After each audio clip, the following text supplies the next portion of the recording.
যেই আমি ফল পাড়ার জন্য মইয়ে উঠি অমনি আমার পা পিছলে যায়। আহ!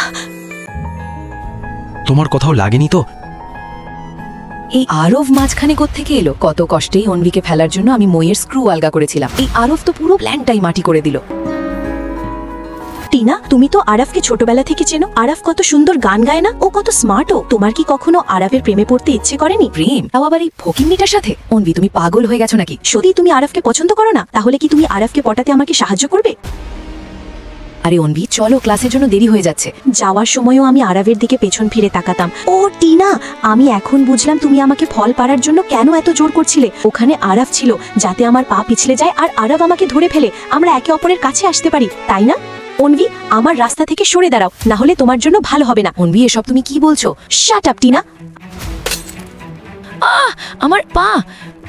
আমাকে মাফ করে দাও, আমি রিহার্সালে এত মগ্ন ছিলাম যে ভুল করে ধাক্কার জোর একটু বেশি হয়ে গেছে। তুমি দাঁড়াও, আমি তোমার জন্য ওষুধ নিয়ে আসছি। বেচারি অন্বি ভাবছে এটা ওর ভুল, কিন্তু ও কি করে জানবে এটাই তো ছিল আমার প্ল্যান। টিনা, টিনা তুমি ঠিক আছো তো? ও নো, তোমার তো অনেক চোট লেগেছে, কত রক্ত বেরোচ্ছে। আমি টিনার জন্য লাঞ্চ বক্স আনছিলাম তখনই। আরব, এটা তোমার জন্য। আরে বা টিনা, তুমি কিভাবে জানলে আমার এই বইটা দরকার ছিল? কিন্তু এই বইটা তো আমি আরাফের জন্য এনেছিলাম। টিনা, এই বইটা তো আমি এনেছিলাম, তোমার কাছে কিভাবে এলো? হ্যাঁ আরব, অন্বি ঠিকই বলছে, এই বইটা আমার নয়, অন্বিই তোমার জন্য এনেছিল।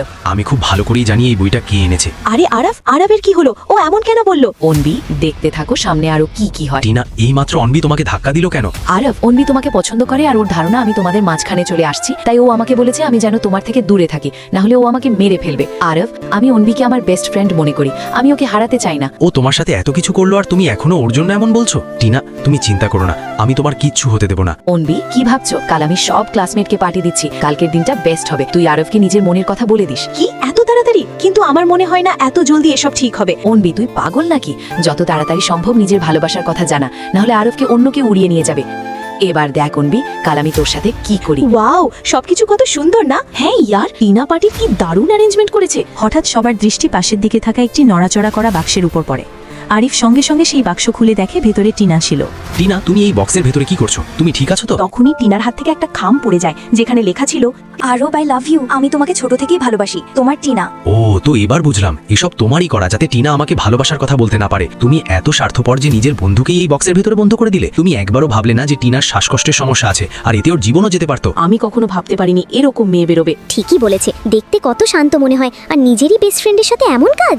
টিনা, এসব কি হচ্ছে? তুমিই তো বলেছিলে যে তুমি আরফকে পছন্দ করো না। টিনা, আমি কিছুই বুঝতে পারছি না। ছাড়ো টিনার হাত।